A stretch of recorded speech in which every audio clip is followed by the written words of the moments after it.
시청자 여러분 안녕하십니까? 오늘부터 매주 목요일 저녁 이 시간에 여러분을 찾아뵙게 된 집중조명 현대원입니다.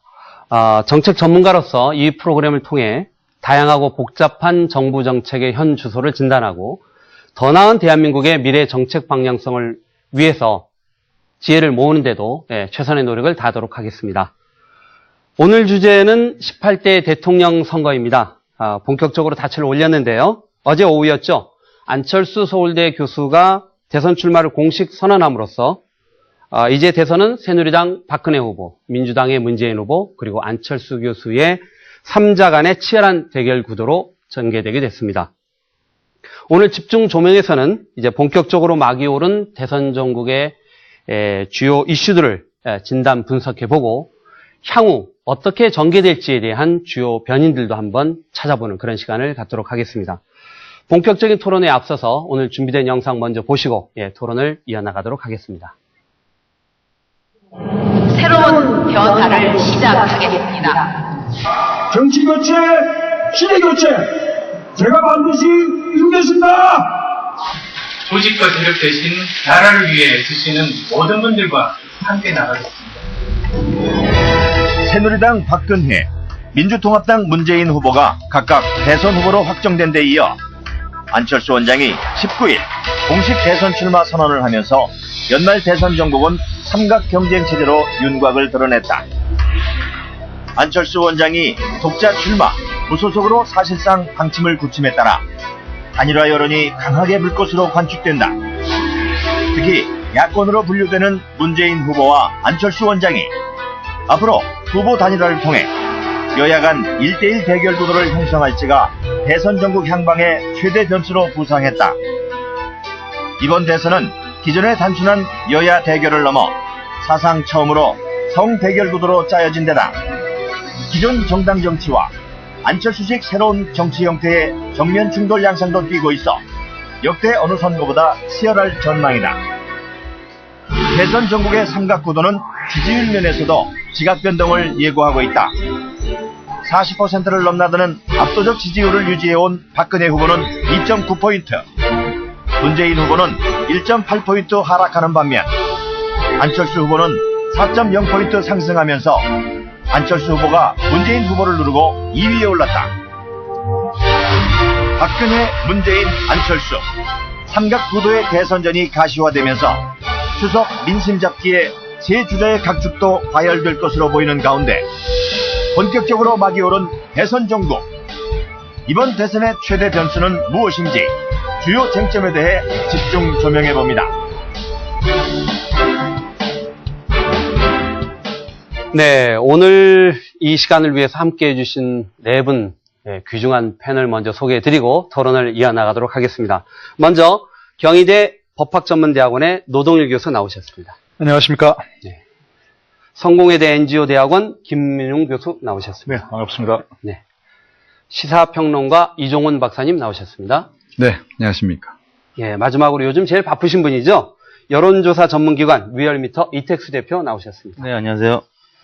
네. 생방송으로 진행되는 집중조명, 여러분들이 요즘 즐겨하시는 소셜 네트워크 서비스, SNS를 통해서도 방송에 참여하실 수 있는데요. 특히 트위터, 지금 화면 아래 자막에 나오는 트위터를 통해서도 의견 남겨주시면 방송에 적극 반영하도록 하겠습니다. 자, 이제 첫 번째 질문으로 넘어가 보겠습니다. 어제 안철수 교수의 전격적인 출마 선언으로 이제 본격적인 대선의 막이 올랐다, 이런 말들을 많이 하시는데요. 우리 노동일 교수님께 먼저 여쭙겠습니다. 자, 이 지금 상황 어떻게 보시는지요?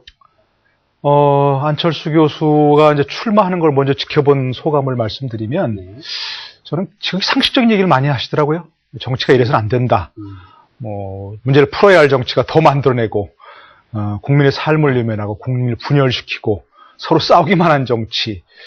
즉, 상식적인 얘기고 누구나 다 공감할 수 있는 얘기인데, 그게 참 감동을 줄 정도면, 도대체 우리나라 정치가 너무나 비상식적이고 몰상식한 정치를 했구나 하는 게 공감할 수 있었습니다.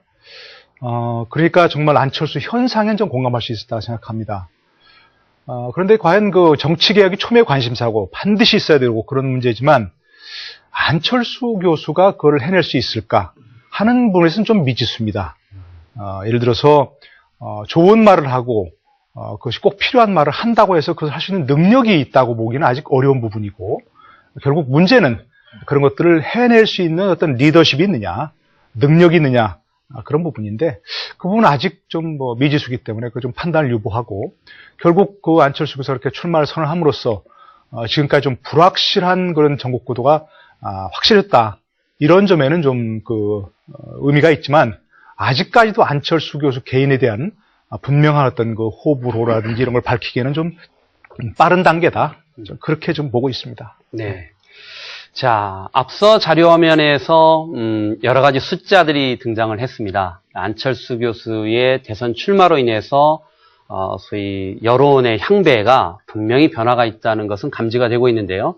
아까 소개시켜드린 대로 우리 이택수 대표님, 아마 오늘 많은 숫자들을 가지고 나오신 것 같은데요.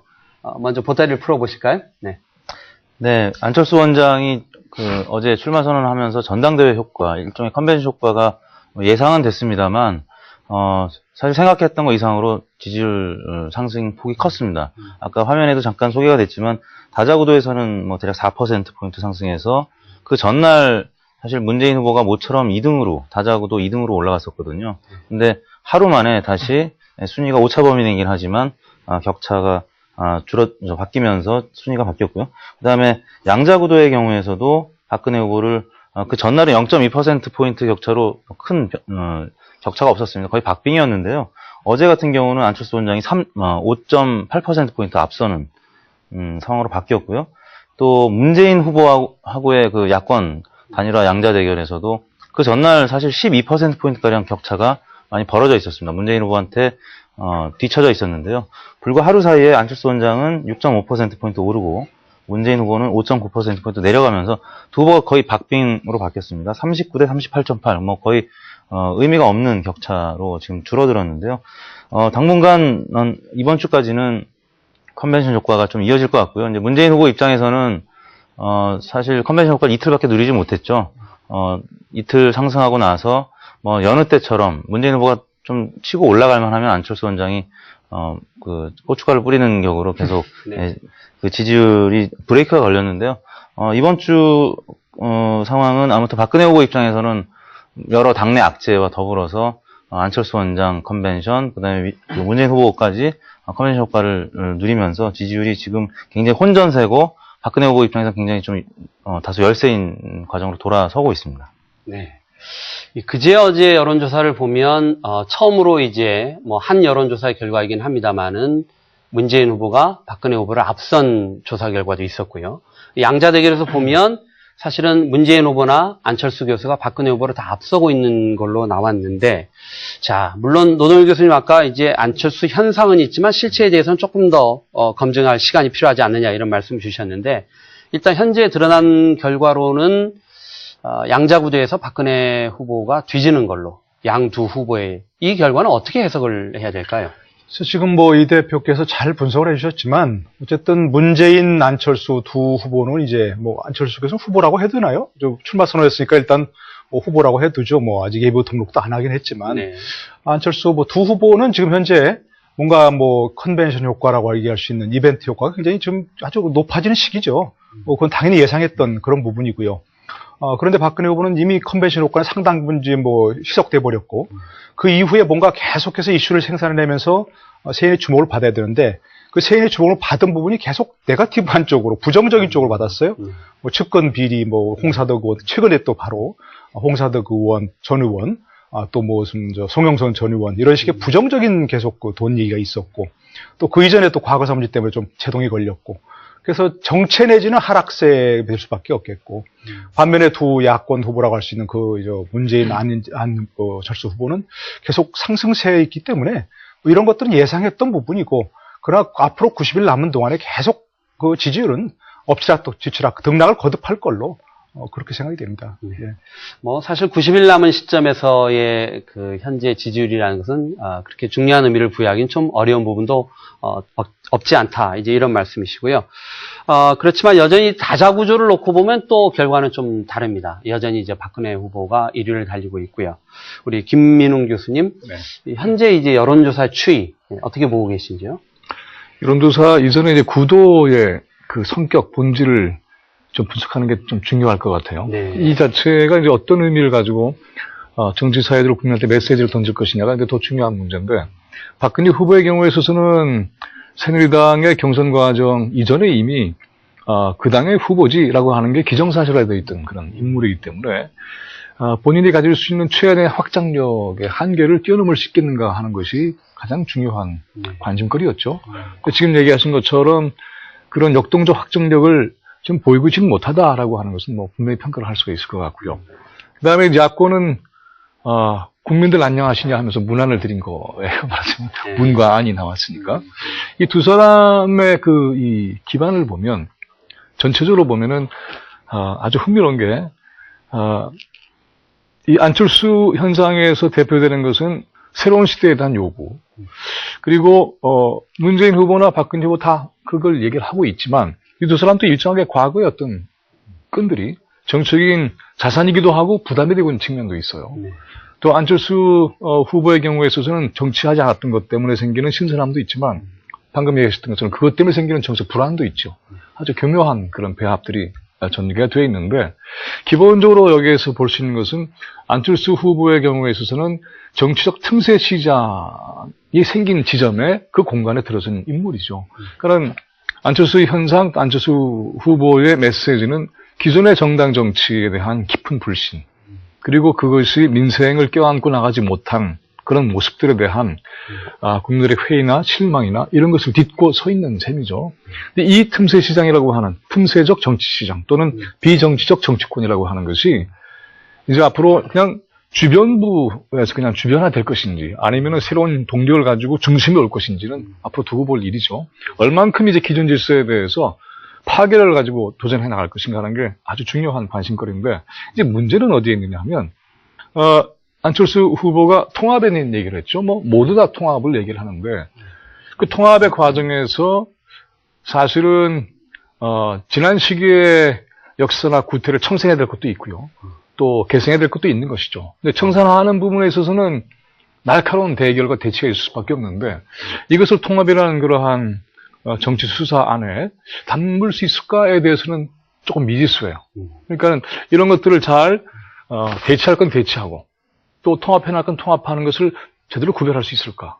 그리고 그런 과정에서 현재 가장 중요한 우리 정치가 감당해야 될 그런 중요한 현안들을 이 정치의 담론을 만들어낼 수 있을까. 한마디로 해서 이런 얘기죠. 얘기만 좀 우선 드리고 제가 마무리 짓겠습니다만은, 다들 정치 조직을 가지고 있어요. 박근혜 그리고 문재인. 근데 민주당의 경우에 있어서는 총선 전에 시민사회의 결합을 시도했지만은 충분치 않았죠. 결합되지 못한 시민사회 요구가 안철수 원장으로 돌아가 버린 거예요. 근데 문제는 이 부분을 이제 과연 앞으로 이제 세력이나 조직이 아니라 함께하는 사람들과 가겠다는데, 이것도 역시 새로운 형태의 조직을 창출해내야 되는 굉장히 중요한 작업이죠. 그래서 이러한 새로운 형태의 정치 조직을 창출해낼 수 있을 것인가가 향후에 이 대선 과정에서 안철수 후보의 과제고요. 이러한 조직들이 나중에 단일화라고 하는 단계에 들어갔을 때에 기존의 정치 세력과 어떤 부분으로 만날지가 이 과정에서 충분히 형성될 것이다. 이것이 굉장히 중요한 우리의 어떤 관심을 가져야 될 대목이 아닌가 이런 생각이 듭니다. 네. 지금 김 교수께서 말씀하신 부분은 사실은 저희가 이제 토론 후반부에 이 전체 이번 대선을 가름짓게 될 중요한 변수에 대한 여러 가지 논의점 중에 사실 굉장히 핵심적인 포인트를 미리 좀 짚어주셨는데요. 어쨌든 다시 좀 돌아가서 지지율에 대한 걸 좀 마무리를 짓고 논의를 계속해 보도록 하겠습니다. 박근혜 후보와 지금 문재인 후보 또 이제 안철수 교수 사이에 소위 지지율의 격차가 점점 줄어들고 있는 현상에 대해서 아마 많은 분들이 관심을 갖고 계신데요. 우리 이종훈 박사님은 이 현상 어떻게 보고 계신지, 또 그 이유는 뭐라고 보고 계신가요? 네. 사실은 이제 우리나라 그 국민들의 정서가 과거하고는 좀 많이 달라졌다, 저는 그렇게 보고 있습니다. 특히 그 이념적인 지형 자체가 이제 많이 변화를 했는데, 과거에는 나는 진보, 나는 보수, 이렇게 획정을 지을 수 있을 정도로 이렇게 구분이 분명했는데요. 요즘에는 그 이념적인 그 유목민들이 많이 증가했습니다. 그러니까 중간지대에 서서 사안에 따라서 어떤 때는 그 진보 얘기가 옳고 어떤 때는 보수 얘기가 옳다. 이런 그 유권자들이 굉장히 많이 늘어났다는 겁니다. 이것은 이제 이념 대결 시대가 끝나는 거하고도 저는 굉장히 밀접한 상관관계가 있다고 봅니다. 이제 이런 상태에서 이제 기성 정치권을 보게 되면 늘 싸움만 한다는 거죠. 특히 그 뭐 이념 대결이 굉장히 여전히 치열한 그런 구도에서 이 늘어난 그 이념적인 유목민들이 어디에도 좀 마음을 붙이기가 힘든 그런 상황이 있었던 것이고, 그것이 이제 안철수 신드롬으로 이제 나타난 것이죠. 안철수 신드롬이 처음에 나타났을 때, 지금, 여론조사 전문가께서도 계시지만 60%대까지만 올라가고, 네. 그랬던 적이 있습니다. 그런 그 지지 여론이 안철수 원장의 경우에는 지금 회복돼 가는 과정이다. 저는 그렇게 보고 있습니다. 그러니까 그 사이에 안철수 원장이 출마하느냐 마느냐를 가지고 굉장히 논란이 많았고, 또 계속 그 행보를 자맹을 함에 따라서 이 사람 안 나오나 보다라고 생각했던, 내지는 태도가 너무 불분명한 부분에 대해서 검증을 좀 피하는 거 아니냐, 이런 여론도 있었고요. 그래서 좀 이렇게 좀 돌아섰던 사람들이 지금 되돌아오는 과정이라고 저는 보고 있습니다. 그래서 완벽하게 아직 되돌아가는 과정은 아니다. 이제 그 향후에 이제 안철수 원장의 행보를 보면서 돌아갈 가능성이 높기 때문에 안철수 원장의 경우에는 지지율이 지금 현재 나오는 것보다도 더 높아질 가능성이 있다. 좀 그렇게 봅니다.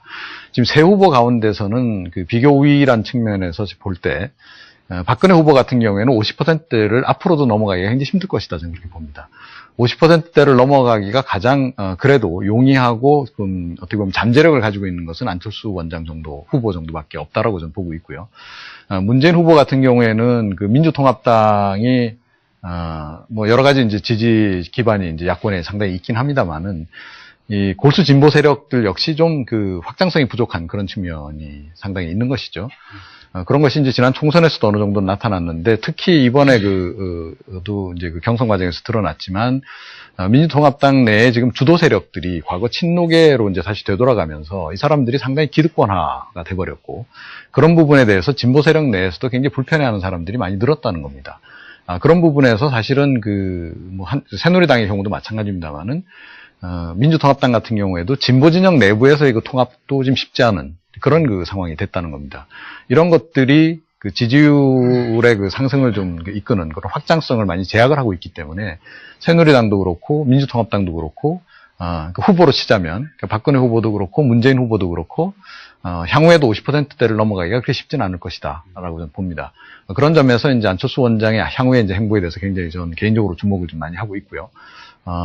만약에 그런 것들이 이제 실제로 이제 그 여론에 나타나서 안철수 원장이 다시 50%대를 넘어서는 그런 상황이 온다면, 그때는 그 상당히 견고한 그런 그 지지 기반이 될 가능성도 없잖아 있다. 그렇게 좀 보고 있습니다. 그런 부분들이 어쩌면 통합 논의에 상당히 중요한 변수도 될 수 네. 있겠고요. 우리 얘기를 듣다 보니까 노동일 교수님께 한 가지 더 추가 질문을 드려야 될 것 같은데, 아까 이제 말씀 중에 박 후보의 지지율 하락이 과거사의 인식 문제라든지 또는 주변 인물들의 여러 가지 그 문제들, 최근 이딴 그 비리들이 이제 터져 나오면서 지지율이 하락하고 있는데, 이런 하락이 좀 지속될 거라고 보시는지요? 아니면 어떤 다른 모멘텀이 또 있을 수 있다고 보시는지요?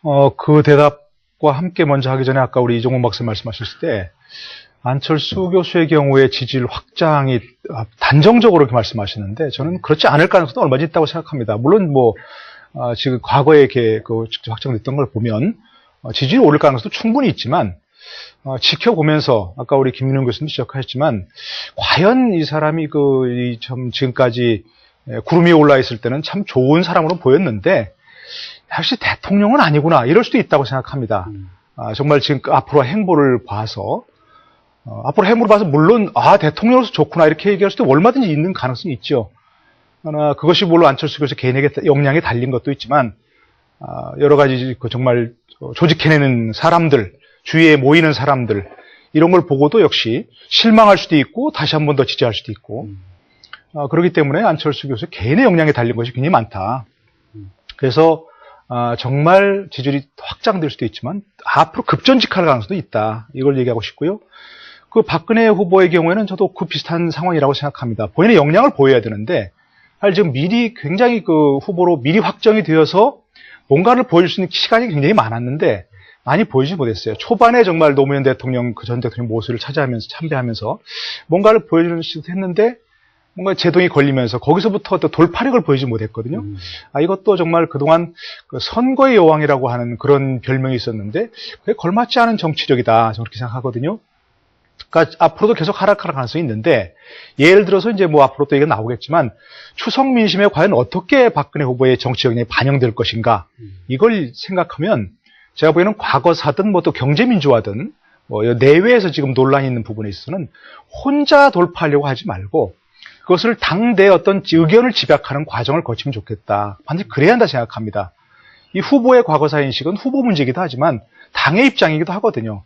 경제민주화 이것을 내뜻은 당에 논란이 있는데 이것을 어떻게 추스려내서 어떻게 어떤 집약된 의견을 모으냐 이것도 역량이고 당의 역량입니다. 후보의 역량이고 그렇기 때문에 그 두 문제에 치열하게 논쟁을 거쳐서 예컨대 당의 입장으로 과거사 문제도 정리가 된다면 후보가 그걸 그렇게 받아들이겠다 이렇게 얘기하면 훨씬 쉬운 문제를 풀 수 있는데 그걸 풀지 못하는 걸 보면 앞으로 그런 문제 돌파해내지 못하면 저 지지율이 반등할 계기를 찾기 어려울 것 같다. 그렇게 생각합니다. 지금 얘기를 좀 잘하셨는데 그러면 좋죠. 근데 될 것 같습니까? 그게 이제 문제인 거죠. 그게 이제 문제인 거죠. 왜냐하면 이제 박근혜 후보의 경우에 있어서는 개인적으로도 그 소통 능력에 대한 문제제기가 굉장히 많이 있어 왔고 또 이것을 이제 당의 조직이라는 형태로 해서 내부에서 논의하는 그런 무대 자체가 없다는 것에 대한 얘기도 많이 나오고 있죠. 결국은 그러니까는 새누리당이라고는 당 자체의 조직은 존재하고 있는데 이 조직이 정치 담론을 끊임없이 창조적으로 생산해내는 그러한 기능을 박근혜 후보 자신이 맡고 있는 게 아니냐. 이런 지점은 아마 박 후보 스스로가 아주 굉장히 깊은 반성을 하지 않으면은 향후에도 점점 더 많은 문제를 낳게 될 거예요. 주변 문제도 사실은 당의 조직 전체로 검증하는 틀을 거쳤다면 아마 저런 사태가 미연에 방지됐을 텐데 그것도 못한 거죠. 그 또 하나 이제 안철수 후보의 경우에 좀 정리를 하고 넘어갔으면 싶은 것이 이게 틈새다. 그리고 기존의 정당 정치에 대한 혐오와 회의가 있다. 그런데 사실은 정치권에서 싸우는 것이 볼상사납기만 한 것은 아니거든요. 국민의 굉장히 중요한 정치 현안을 놓고 격돌할 땐 격돌을 해야 되는 거잖아요. 그래서 그 싸움의 내용이 뭐였을까?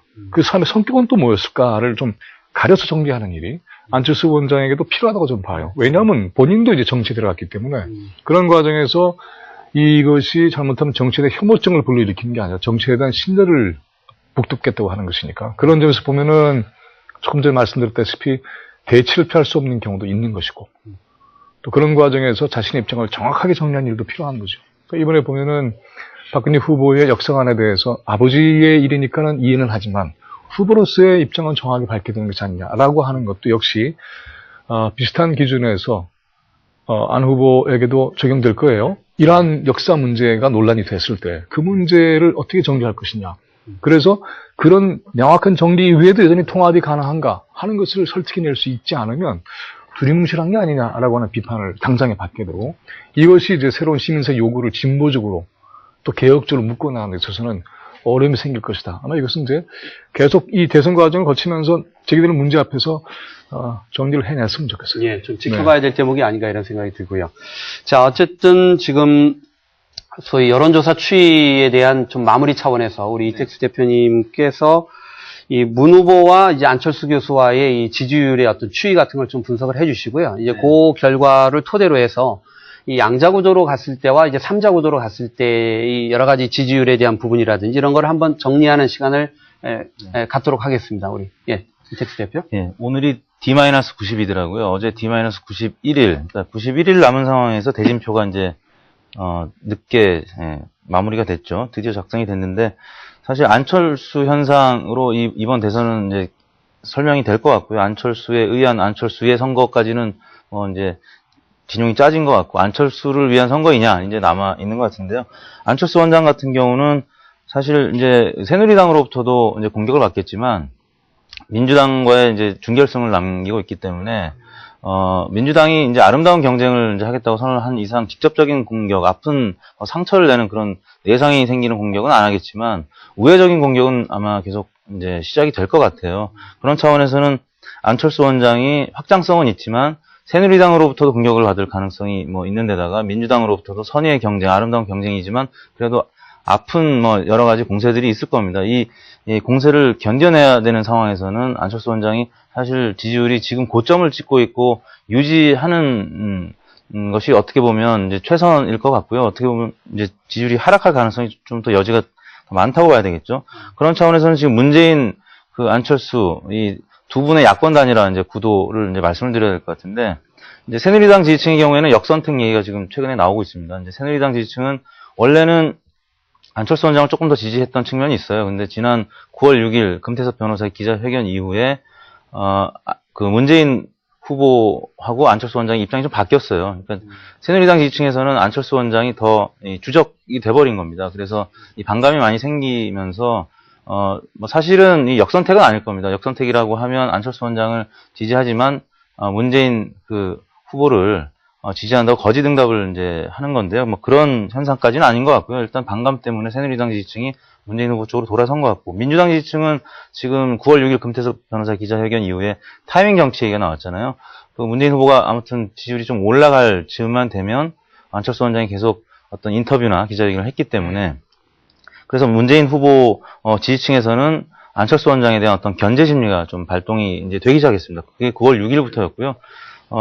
그리고 무당파층도 뭐 일시적으로 피로감 때문에 지지율이 좀 이탈했다가 이제 어제부터는 이제 대거 이제 집결하기 시작했죠. 그런 차원에서 어제 상황에서는 아무튼 그 완전 박빙이고, 오늘은 조금 더 안철수 원장이 좀 치고 올라갈 가능성이 있는데, 당분간은 이런 엎치락뒤치락 하는 양상이 계속될 것 같아요. 근데 그렇지만 안철수 원장에 대한 새누리당과 민주당의 어떤 공세, 검증 국면이 안철수 원장 중심으로 이루어질 가능성이 있어서 안철수 원장이 조금 고전할 가능성이 있고, 어떻게든 양 후보가 지지율이 엎치락뒤치락 할 때 이게 어느 쪽으로 기울어지지 않으면 사실 단판이 어렵거든요. 그러니까 단판이 어려운 상황이 돼서 여론조사든 아니면 또 경선으로 이 후보를 결정하게 되면 사실 후보 간의 그 갈등이 좀 커질 수가 있고, 그런 차원에서는 새누리당이 바라는 대로 야권이 분열될 가능성이 있다는 점에서 향후 한 1개월가량 진행될 그 지지율 싸움이 굉장히 중요한 국면이 됐습니다.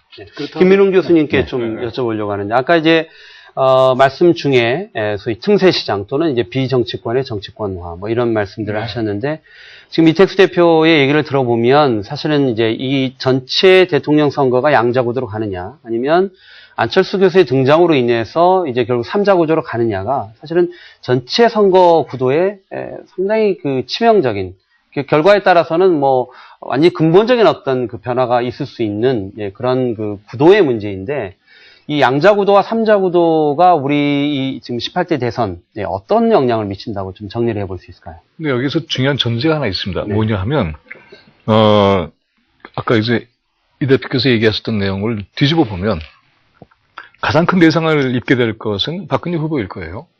강력한 두 야권 후보에게 공격을 당할 수도 있는 것이니까. 근데 안철수 후보는 일종의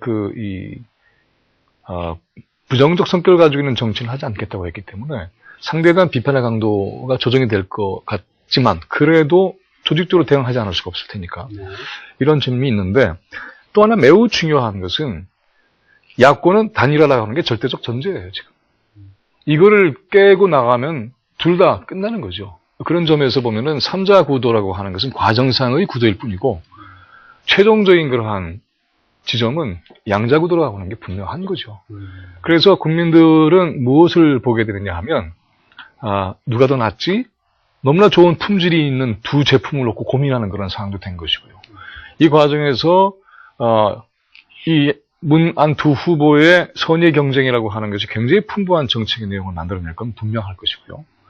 그 다음에 또 하나는 이게 한국 정치, 동양 정치에서 매우 중요한 부분이 그 사람이 참 중요하거든요. 우리는 늘 정치보다는 사람을 먼저 보는 그런 방식. 누가 나오는 거야? 이렇게 되어 있는데, 여기에 중요한 것이 정치 인격입니다. 근데 지금 보면은 문재인 후보나 안철수 후보나 둘 다 정치적 인격 자체가 상당히 괜찮다라는 평가를 받고 있기 때문에 이 부분도 매우 중요한 정치 자산이에요. 그거를 훼손하거나 저버린 일은 절대로 없을 겁니다. 제가 볼 때는. 근데 문제는 이제 함께하는 사람들 어떻게 움직이냐가 또 이제 중요한 건데, 그러나 이런 부분들이 있기 때문에 단일화라는 전제, 또 이 두 사람 정치적 인격, 이런 것들이 이제 이 둘의 그 일종의 베스트 플러스 베스트를 단일화는 후보 하나가 되는 걸로 끝나는 게 아니라 그 후보가 베스트 플러스 베스트라고 하는 형태의 내용을 내놓는 그런 과정이 되기 때문에 거기에 만약에 진력을 하게 되면은 이 구도의 성격에 있어서 추가 한꺼번에 완전히 기울어버리는 박빙 정도가 아닌, 그러나 이것을 못 만들어내면은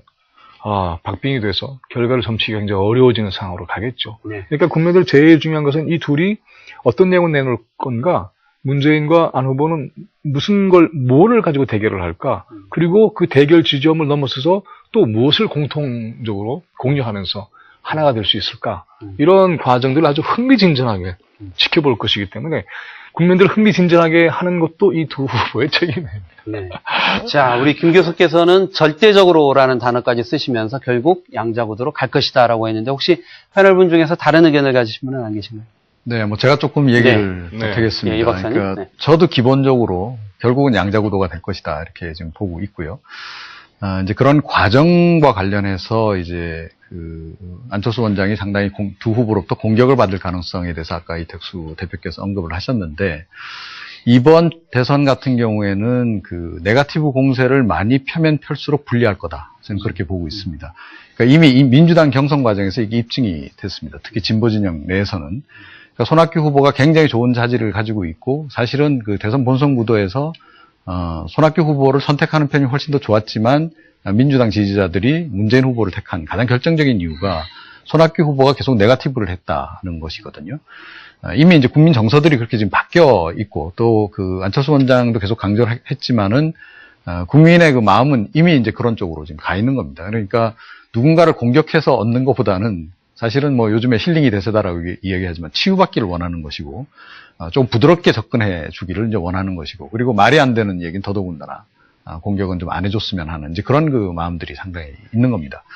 그런 관점에서 볼 때 문재인 후보도 그걸 모르지 않기 때문에 그쪽에서 공격을 할 가능성은 희박하다.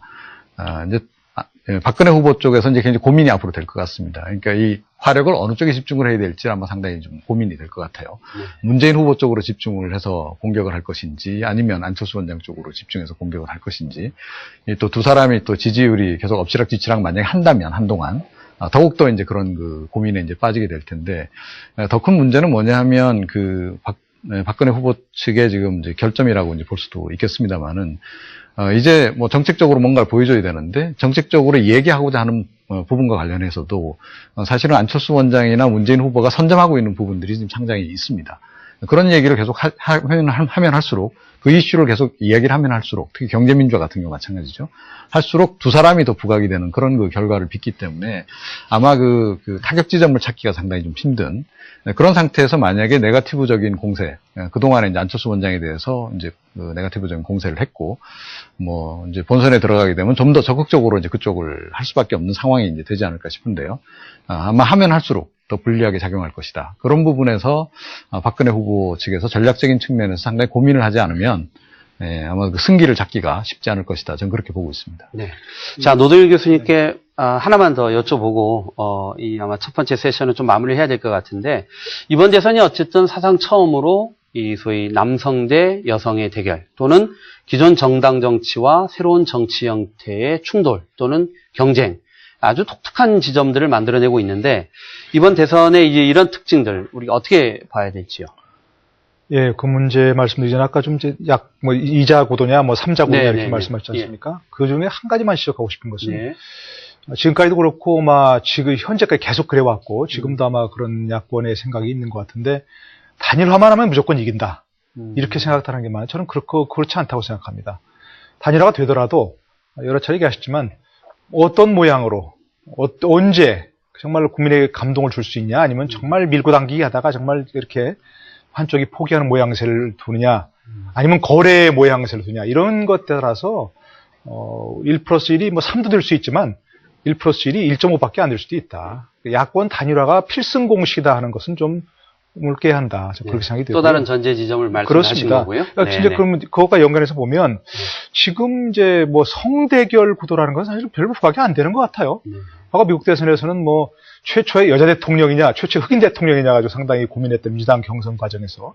그런데 지금은 뭐 박근혜 후보를 보고서 여성이라는 걸 인식하고, 여성의 어떤 한계, 여성 특유의 리더십 이런 걸 생각하는 사람 별로 없는 것 같아요. 그러니까 그런 부분에서 크게 이제 문제가 안 되는 것 같은데 여러 차례 지금 얘기가 나왔지만 사실은 안철수 현상이라는 것 자체가 기성 정치에 대한 불신, 기성 정당 구조에 대한 불신, 기성 정치의 문제 해결 능력에 대한 불신에 대한 그 기인함과 굉장히 큰데 그런 점에서는 굉장히 큰 의미를 가지고 있다고 생각합니다. 이번 그 경선 과정을 거치면서도 그랬고 사실은 정당 정치라고 하는 것이 내부 외부에서 다 지금 거의 해체 수준으로 가는 거 아니냐 이렇게 좀 나오고 있어요. 내부에서는 모바일 투표를 도입하면서 당원이 왜 필요해? 이렇게 지금 나와 있거든요. 그 민주당 경선 과정 거치면서 당원 대의원들이 왜 우리 권리를 침해하냐 다른 사람과 똑같이 주면서 이렇게 한 표 주면서 이런 항의가 나올 정도로 내부에서부터 정당이 해체되는 지경에 이르렀고 외부에서는 안철수 현상이라는 것 때문에 정당이 거의 해체되고 거의 필요 없지 않느냐 이렇게 되면 만약에 당선이 돼버리면 무소속으로서 이런 상황이 돼버렸으니까 이거는 굉장히 큰 의미가 있다고 생각합니다. 그러나 안철수 교수도 여러 차례 얘기했지만 이전에 출마 선언이 아니고 혼자서는 아무것도 할 수 없다. 아무리 혼자서 능력이 출중하더라도 뭔가 조직이 있어야 되고 같이 하는 사람도 있어야 되고 그런 걸 본다면 결국 민주당의 몸을 담든 아니면 민주당이 발전적으로 해체해서 새로운 정당을 만들든 저는 안철수 현상이라는 것이 결국 앞으로 우리 정당 정치를 좀 더 건강하게 하고 좀 더 강화시키는 쪽으로 가야지 이 무소속 후보로 당선되니까 뭐 할만하다 이렇게 나오는 식으로 정당 정치가 해체되는 쪽으로 나가면 굉장히 불건전한 그런 사례가 될 것이다 하는 생각이 좀 있습니다. 조금 더 네. 추가를 하고 싶은 게 그 정말 오르신 얘기예요. 그래서 정치 구도를 정상화시키는 게 목적이지. 그렇죠. 네. 정치 조직 자체의 무용론으로 가는 건 뭐 분명히 안 되는 것이고 또 대선 과정에서 그 조직은 결합할 거예요. 근데 아까 이제 문재인 후보하고 안철수 후보의 단일화 과정의 특징들을 몇 가지 짚으셨는데 네거티브라는 단어를 쓸 때에는 상대방을 비판하기 때문에가 아니라 근거 없는 비판이나 또는 비판의 지점이 너무 유치하거나 뭐 이런 것들이 이제 문제가 되는 거 아니에요? 근데 그걸 보면은 민주당의 경험이 좀 굉장히 중요하다고 보는 것이 단일화 이후에 결속해야 되는 게 굉장히 중요한 과제잖아요. 그런데 민주당의 경선 과정이라고 하는 것은 내상과 자해적 성격을 많이 가지고 있는 손학규 후보 얘기하셨습니다만 김두관 후보도 그렇고 과정상의 문제 제기가 썩 설득력 있게 다가오지 못했던 지점. 그리고 나서는 모두가 함께 가야 되는데 자기의 정치 자산들을 스스로 상처낸 그런 부분도 있죠. 그래서 그 지점을 굉장히 고민을 하고 네거티브한 방식으로 동원하기는 어려울 거예요. 정치적 인기의 부분도 또 하나 중요한 게 있습니다. 뭐냐 하면 이 두 사람은 어떤 방식으로든 누가 선택되든 간에 결합해야 되는 단일화의 존재가 있다고 한다면, 그걸 받아들인다면 네거티브뿐만이 아니라요. 상대방을 제압하는 방식으로 하는 것도 위험할 거예요. 그렇게 될 경우에는 상대 후보에 대한 정치적 명예나 이런 부분들을 상대 훼손해버리는 그런 것이기 때문에 그렇게 되면은 단일화라고 하는 것은 일종의 그 승패라는 방식으로 해서 굴복시키는 과정이 되기가 쉽기 때문에 그래서 이번 단일화의 과정이라고 하는 건 굉장히 흥미진진한 겁니다. 비난하지도 않고 제압하지도 않으면서 또 서로의 명예도 충분히 살려주면서 그러나 또한 정치적인 그런 비판을 서로 나누고 주고받으면서 대항 경쟁을 해야 되는 아주 어려운 거의 도사급 수준의 정치를 펼쳐나가야 되는 것이기 때문에 각 진영 캠프가 오만하지 않고 정말 차분하고 성실하게 이 문제를 풀어가는 것이 매우 기묘한 그런 대목이 아닌가 싶어요.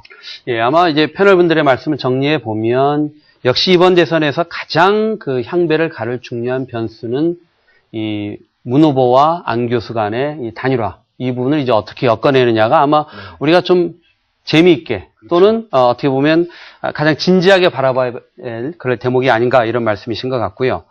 자, 노동일 교수님. 아무래도 요즘 뭐 인터넷 세상이다 또 뭐 SNS를 중심으로 한 소통이 아주 활발하다고는 하지만 아직까지 그래도 가족이 모여서 뭔가 이렇게 정치적인 얘기를 하는 부분들 특히 이제 추석이라는 것은 모든 가족이 한자리에 모이는 아주 그 민족 명절 아닙니까? 그럴 때 정치적인 얘기들이 자연스럽게 진행이 되고 그런 것들이 어떤 식으로든 우리나라 정치의 이제 향후 방향성에 영향을 미칠 것이다 이런 얘기를 많이 하는데 자 이번 추석 민심 어떻게 작용할 거라고 글쎄요, 이제 그래서 안철수 교수가 추석 전에 이렇게 했다, 이런 얘기도 있고, 네. 우리 아이들도 상당히 관심 갖고 보더라고요. 그 얘기하면서, 아빠 이런 좀 나가서 얘기를 하니까, 아빠는 어떻게 생각해 물어보기도 하고, 단연 관심 아니겠습니까, 사실? 이대로 만약에 이제 박근혜 후보가 아까 얘기한 것처럼 뭔가 정말 반전의 계기를 잡지 못하면, 추석 상차례에서 그 물리고사 가족들 모인 사람은 단연 안철수 어떻게 될 것 같아? 네, 안철수는 단일화 할까? 끝까지 갈까? 다 그거 아니겠습니까? 내기도 할 거고 말이죠. 네. 그런 것이 정말 추석의 어떤 굉장한 화제 될 것 같은데, 지난 2007 대선을 보면은 이명박 후보와 이제 이 박근혜 후보 대결에서 추석을 계기로 기점으로 해가지고 이명박 후보가 이제 박근혜 후보를 추월하기 시작했다. 그런 얘기가 있지 않습니까? 네. 그런 걸 보면 결국 이번에도 그런 상황이 되지 않겠는가. 여러 가지 기점이 있겠지만, 이번에 추석이 저는 기점이 되어서 박근혜 후보가 현재 지지율을 유지하거나 조금 소폭 상승하거나 아니면 정말 추락하는 그런 게 될 수밖에 없겠다는 그런 생각이 듭니다. 네. 분명히 이제 분수령이 될 가능성 상당히 높다 이렇게 보시는군요. 그렇습니다. 네.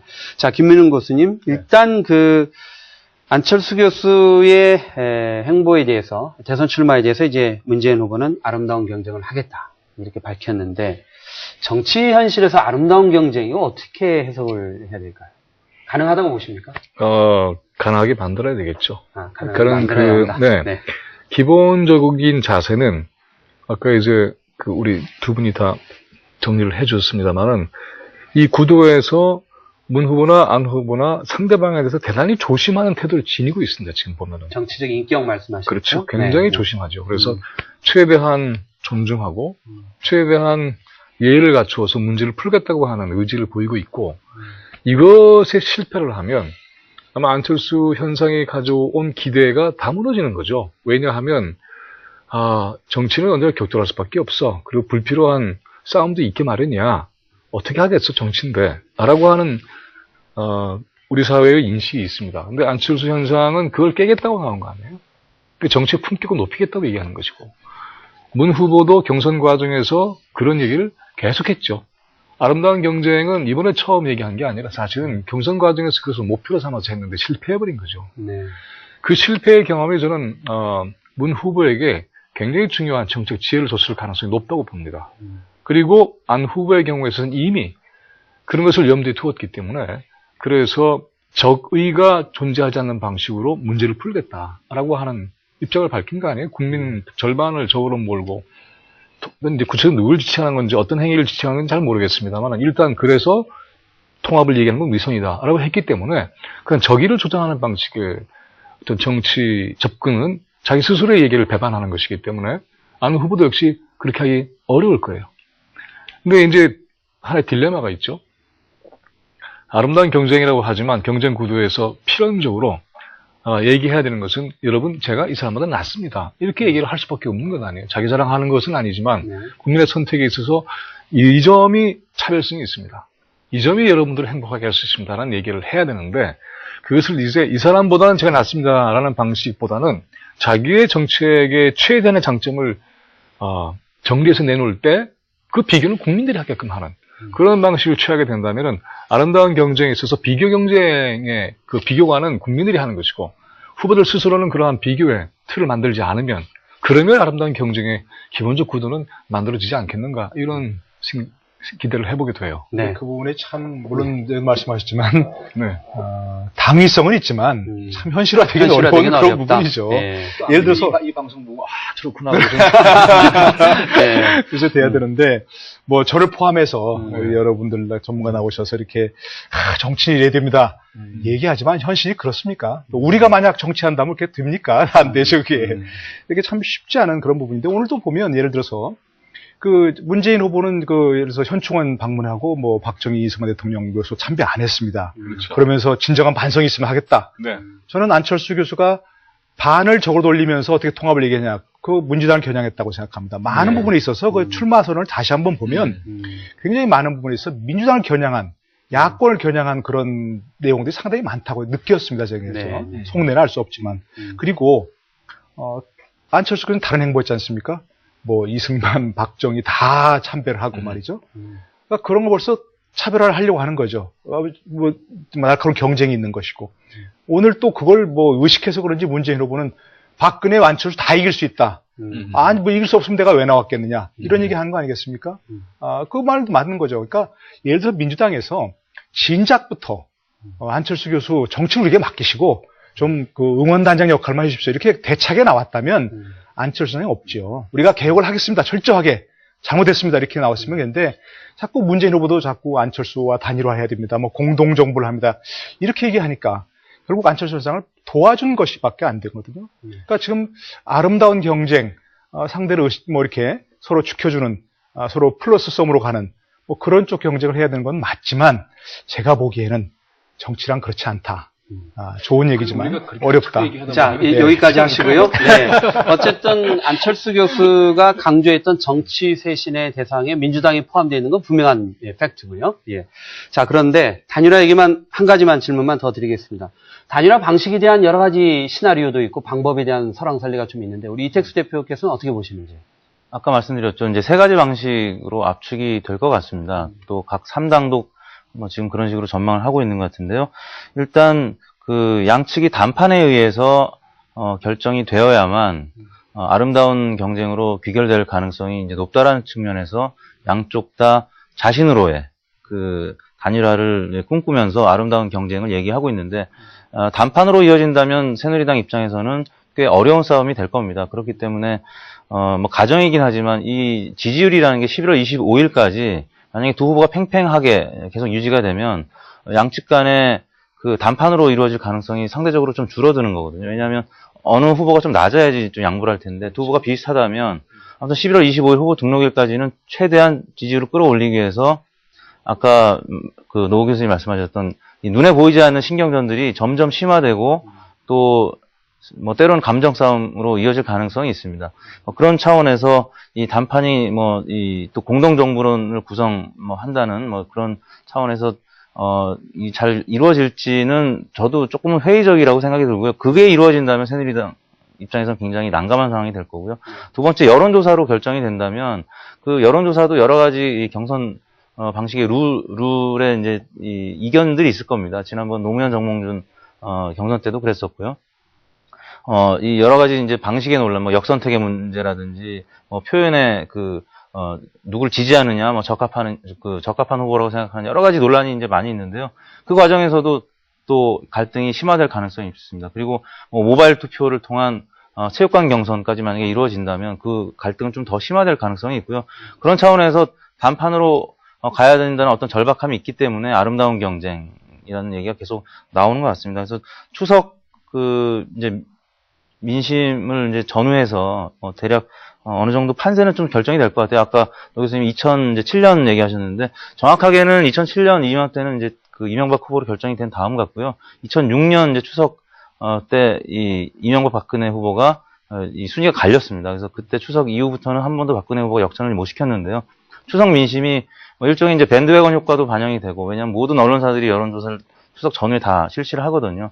그 다음에 일종의 낙수 효과죠. 이제 어르신들이 밥상에서 젊은 세대들한테 이런저런 얘기를 하면 주로 이제 그 나이 젊은 층은 이 세대 간 갈등이 이제 겁나기 때문에 얘기를 잘 안 하고 그냥 듣는. 근데 이제 그런 과정에서 밴드웨건 효과에다 좀 배가가 되는 측면이 있습니다. 그래서 추석 지나고 나면 추석 전에 여론조사 결과가 조금 더 벌어지는 이제 경향이 있기 때문에 박근혜 후보 입장에서는 그저께 가천대학교 이제 대학 특강에 가서 뭐 전향적인 역사관을 피력할 것처럼 보도가 됐지만 정작 아무 얘기가 없으셨단 말이에요. 그래서 그런 차원에서 추석 전에도 만약에 이제 그런 어떤 이벤트가 없이 넘어가면 유권자들은 좀 실망할 수 있고 그러면 이 벌어진 격차를 좀 줄이기는 좀 어렵지 않겠느냐라는 측면에서 제가 볼 때는 박근혜 후보가 추석 전에 어떤 입장 표명 혹은 당 쇄신과 관련된 지금 측근 비리도 있기 때문에 어떤 그런 입장 표명이 있지 않을까라고 좀 생각을 하고 있습니다. 예. 연결해서 한번 지금 김민웅 교수님 또 우리 노동일 교수님께 같은 질문을 드려보겠습니다. 지금 마침 이제 이택수 대표께서 자 추석 민심 그 다음에 그걸 전후한 결국 지금 우리 안 교수에 대한 얘기를 너무 많이 해서요. 예, 좀 박 대표 얘기로 좀 바꿔보겠습니다. 그래서 상황을 반전시킬 수 있는 카드가 있다면 그러면 과연 어떤 카드가 있을 수 있는지 노동일 교수님부터 짚어주실까요? 뾰족하게 내놓을 카드가 마땅치 않은 것 같아요. 네. 솔직하게 얘기해서. 물론 이제 과거사 문제에 대한 전향적 인식이 있을 수 있고요. 또 뭐 경제 민주화에 대한 강론을 내세우면서 얘기할 수도 있겠고. 그러나 사실 내놓을 수 있는 카드는 거의 다 내놨거든요. 반값 등록금도 일찌감치 바로 얘기해버렸기 때문에 젊은이들 가서 더 이상 얘기할 게 별로 없는 것 같고. 뭐 여러 가지 복지 문제도 이제 뭐 나올 만큼 다 나왔고. 또 새로운 카드를 내놓는다고 해서 그것이 어떤 사람들 뇌리에 팍 박힐 수 있는 뭐 그런 문제도 없는 것 같고. 그러니까 제가 보기에는 아까 잠깐 얘기했지만 유일하게 지금 할 수 있는 부분이라고 한다면 과거사 문제, 일부 새누리당 의원들 가운데서도 의원총 열어서 결정하자는 얘기가 있지 않습니까? 그것처럼 빨리 의원총회를 열어서 거기서 난상 토론하고 자기도 거기서 참여해서 같이 얘기하든 아니면 뭐 자기는 빠져있든 얘기하고 지금 입장을 바꾼다고 해서 만약에 지금 전향적으로 인식을 피력하고 한다면 혹시 칭찬만 있을까요? 좀 그렇지 않다고 생각합니다. 또 표를 의식해서 또 바꿨네 뭐 이렇게 얘기해 될 수 있고 네. 또 아니면 전향적인 인식을 위해서 5.16 쿠데타고 뭐 유씨는 반헌법적 조치고 얘기한다면 그거 참 훌륭하신 역사관입니다. 그렇게만 나오지 않을 것 같거든요.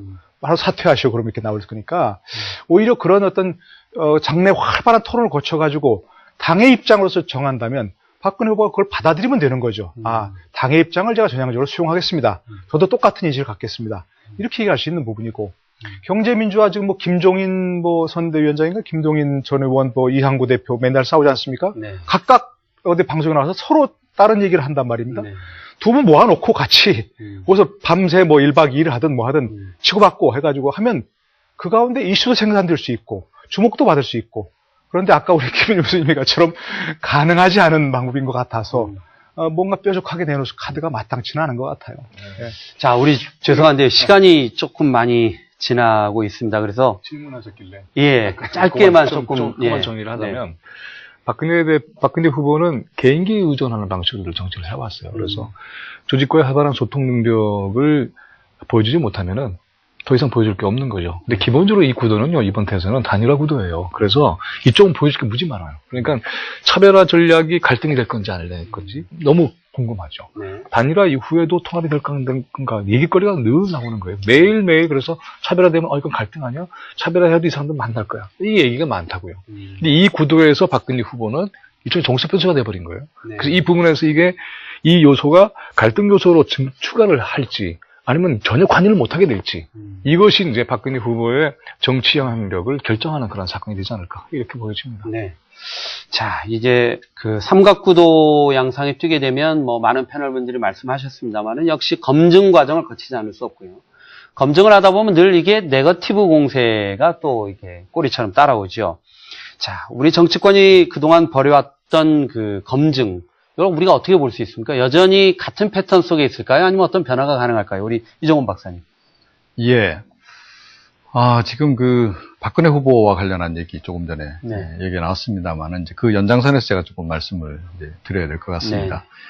그 박근혜 후보 측에서 이제 안철수 원장에 대한 검증을 시도를 했죠. 네. 1차 검증이 끝났고 2차 검증에 들어가기에 앞서서 어떻게 보면 이제 요즘 세칭 간보기 하다가 지금 된통 걸린 상황입니다. 자, 이런 식의 검증을 그럼 앞으로도 계속 할 거냐? 아마 하려고 들 가능성이 굉장히 높은데, 그러면 그럴수록 불리해진다라는 건 제가 조금 전에 말씀드린 네. 거고요.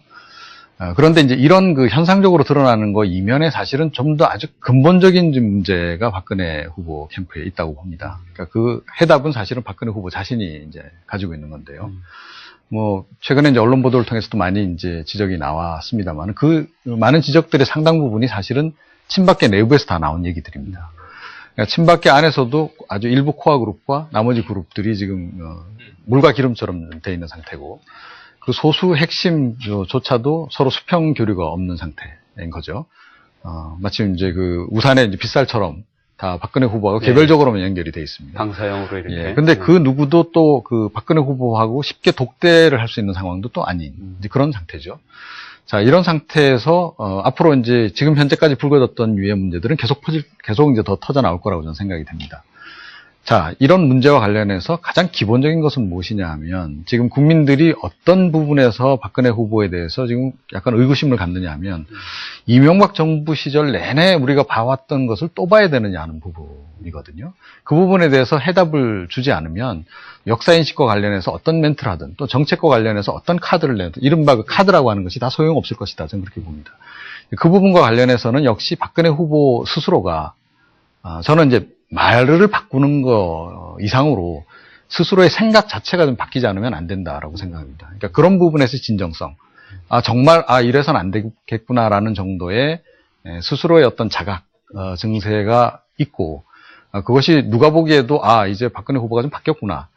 라는 정도로까지 인지가 되지 않으면, 지금 현재의 구도를 바꾸기는 굉장히 어려울 것이다. 그리고 검증을 하려고 들면 들수록 상대방을 검증하려고 하려면 들수록 오히려 그 스스로가 다시 검증을 받는 결과적으로 그렇게 된다는 거죠. 이번 같은 경우에도 그러지 않았습니까? 검증 공세를 계속 폈는데 결과적으로는 내부적인 문제들이 더 불거지는 그러니까 드러나는 언론에도 보도가 되고 이런 상황이 돼버린다는 것이죠. 그러니까 이런 구조가 앞으로도 계속될 가능성이 이제 높은 상황에서 박근혜 후보가 정말 결단을 내리지 않으면 이거는 쉽게 해결하기 어려울 것이다. 저는 그렇게 보고 있습니다. 네. 자, 관련해서 지금 그 이택수 대표님, 네. 각 후보별 그 검증의 대상, 네. 주요 검증의 내용, 이런 부분들 좀 간략히 좀 정리를 해 주실 수 있을까요? 최근 지지율을 보면은요, 안철수 원장 같은 경우, 그 개인적인 문제, 아주 지극히 개인적인 문제, 뭐 룸사롱 문제였다든지 아니면 뭐 여자 문제, 이런 부분은 올해 역풍으로 다가와서, 상대 후보의 지지율이 좀 빠지는데 역할을 한 것 같고요. 근데 그럼에도 불구하고, 지난 9월 6일 금태섭 변호사 기자회견 이전에 지지율이 사실 출렁였던 적이 있습니다. 그 사안은 뭐냐면, BW 문제라든지 사회이사 문제, 또 뭐 전세 문제, 가족 채용 문제, 이런 부분들에 있어서 이제 그동안에 해왔던 얘기와 좀 배치되는 측면이 있다라는, 보수 언론의 집중적인 보도 때문에 지지율이 사실 많이 빠지는 과정이었었어요. 근데 그 과정에서 금태섭 변호사의 9월 6일 기자회견 때문에 사실 굉장히 묻혀버렸습니다. 그래서, 그 점은 어떤 부분을 시사하냐면, 이제 네거티브가 큰 영향은 미치지 않겠지만, 그래도 이런 회사 운영과 관련돼서, 개인사적인 문제, 이런 부분에 있어서는 지지율이 좀 빠질 수 있다는 가능성을 보여줬고요. 박근혜 후보는 그 위기 대응 능력 면에서는 뭐 다른 후보에 비해서 굉장히 뛰어난 것 같아요. 뭐 지난 2004년 총선 때도 그랬고, 이번 총선에 이제 비대위, 구성하면서 좋은 성적을 거뒀죠. 그럼에도 불구하고 본인이 이 조정자 혹은 뭐 감독자로서의 역할을 할 때는 굉장히 잘 하는데, 본인이 플레이어가 돼서 직접 얘기하는 과정이라든지 소통하는 과정에서는 분명한 문제점을 최근 들어서 드러냈기 때문에 이 부분을 어떻게 본인이 전향적인 모습으로 바꿔나갈 수 있는지를 아마 유권자들이 계속 관심 있게 볼 것 같아요. 그러니까 지난번에 이상일 대변인과 홍일표 대변인의 어떤 그 사과와 관련된 어떤 혼선 문제라든지 이런 부분들이 잘 조정이 안 됐던 거는 결국 박근혜 후보의 발언과 관련된 문제였거든요. 그러니까 당내에서도 그 부분에 있어서는 굉장히 소극적이고 조심스럽게 이제 대응한다는 측면이 있고요. 문재인 후보 같은 경우는 사실 뭐 개인적인 뭐 비리가 지금까지 나온 게 크게는 없습니다. 이제 문재인 후보는 노무현 대통령의 이제 공과에서 이제 과의 측면에서 좀 집중 비판을 받을 가능성이 있고요. 사실 5년 전을 돌이켜보면 노무현 대통령 지지율이 상당히 낮았었습니다. 이명박 대통령도 지지율이 지금 높진 않지만 대략 30% 안팎의 지지율을 유지하고 있거든요.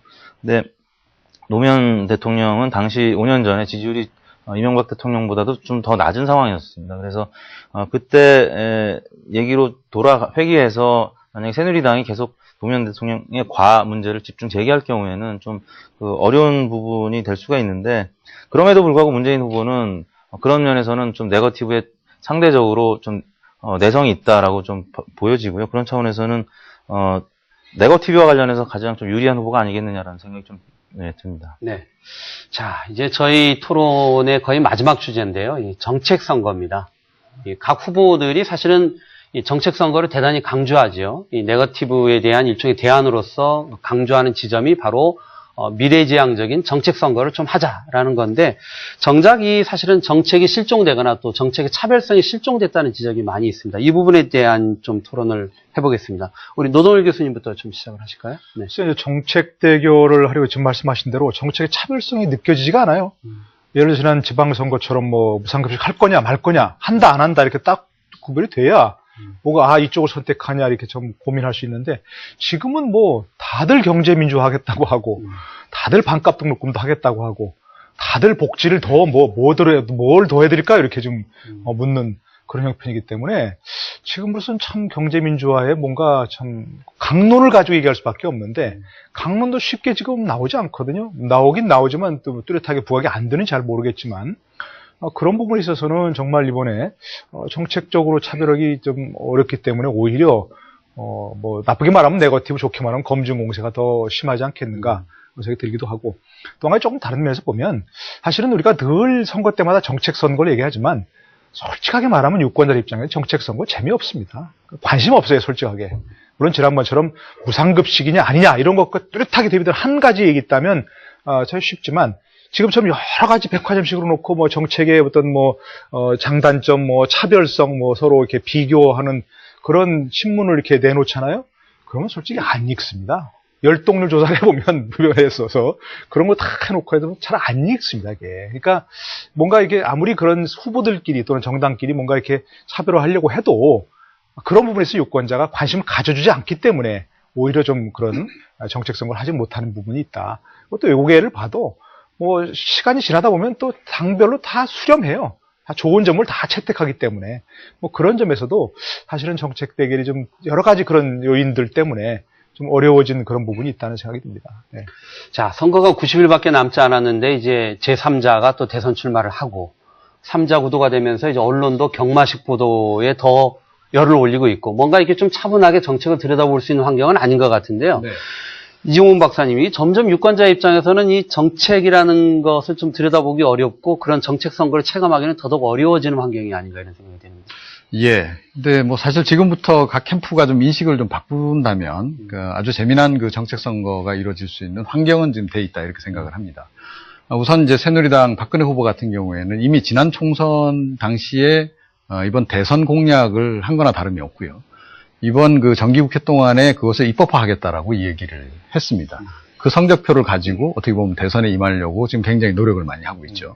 지난번에 이명박 대통령을 만난 이유도 사실은 이제 그것이 가장 핵심적이었다라고 봅니다. 근데 이제 그런 모습이 꼭 이제 그 선거에 플러스가 되는 건 아니죠. 이명박 정부하고 정책 연대를 하지 않을 수 없는 그런 상황이 되다 보니까 야권의 이제 이명박근혜 그 공세를 좀 맡게 되는. 하지만 이제 그 여당이기 때문에 사실은 그런 부분에서 잘 활용을 하면 충분히 이제 그 입법 과정들을 통해서 정책의 실체성들을 보여줄 수 있는 그런 이제 그 유리한 구도에 있는 건 사실입니다. 결국은 이제 이와 관련해서는 그 새누리당 그 박근혜 후보 같은 경우에는 국민들이 가장 유심히 보게 될 부분이 진정성일 것 같습니다. 그러면 그런 환경은 갖춰져 있는데 과연 당신이 이걸 하느냐 마느냐 하는 부분을 이제 보게 될 거라고 생각을 하고요.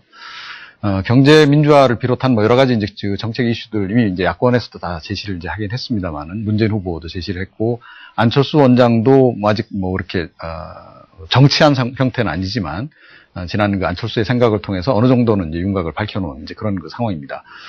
두 후보 간에는 앞으로 이제 제가 보기에는 그 이른바 그 요새 그 콘서트 방식의 그런 제안이 이미 나와 있습니다만은 그런 방식을 택할 가능성이 굉장히 높다고 보고. 그것이 어쨌든 선거 전략적인 측면에서도 집중도가 높기 때문에 그 방식을 전국 순회하면서 할 가능성이 높다고 봅니다. 그 과정을 통해서 이제 정책에 관한 얘기들이 집중적으로 이루어질 것으로 생각을 합니다. 문재인 후보가 이른바 네거티브 공세에 나서지만 않는다면 충분히 그런 환경이 돼 있고 제가 보기엔 문재인 후보가 바보가 아닌 이상은 네거티브 공세를 취하지 않을 것이다 이렇게 생각을 합니다. 오히려 정책 대결을 할 가능성이 높고 그것을 통해서 서로 비교 우위를 이제 그 내보이려고 하는 이제 그런 그 경쟁이 될 가능성이 높다 이렇게 보고요. 그런 측면에서 정책적인 측면에서 훨씬 더 많은 것을 보여줄 수 있는 그런 기회를 지금 분명히 가지고 있습니다. 근데 이제 핵심이 되는 것은 역시 이제 그 알맹이가 과연 있느냐 하는 부분이 될 것이고 그 알맹이와 관련한 이제 얘기를 하게 될 텐데 제가 이제 민주당 내지는 그 안철수 후보 측의 그 전략가라면 너무 그 현상적으로 나타난 부분에 대해서 집착하는 것은 좀 포기를 하겠습니다. 그러니까 요새 논의를 보게 되면 뭐 반값 등록금이라든가 당장 그 현상적으로 드러나는 그 여러 가지 경제 문제들과 관련해서 일단 뭐 그 고통을 호소하는 사람들한테 떡 하나 더 주는 식의 그 대증요법을 생각하는데 지금 상황은 그게 아니거든요. 그러니까 세계 경제 자체가 지금 그렇지만 신자유주의 자체가 지금 이제 요동을 치는 상태에서 대안을 만들어야 되는 상황이고 그리고 이제 경제도 우리 어느 정도 발전을 했는데 발전은 좋은데 어떤 경제를 할 거냐는 부분에 대해서는 굉장히 국민들이 고민을 많이 하고 있습니다. 네, 하여튼 그런 지점에 대한 그런 부분에 대해서 오히려 좀 더 근본적인 부분에 대한 그 정책 토론을 할 때 아마 국민들이 훨씬 더 관심도가 높을 것이다. 저는 그렇게 보고 있습니다. 우리 김문은 교수님은 이 정책적 차별성이 이번 대선의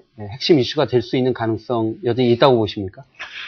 있다고 봐요. 네. 근데 그건 이제 뭐냐면 아까 노동일 교수님이 얘기하셨던 대로 정책의 내용을 가지고 들고 나와서 그것만 갖고 얘기하는 거는 별로 설득력도 없고 재미가 없잖아요. 네. 또 쉽게 이해하기도 어려운 부분들 많기 때문에.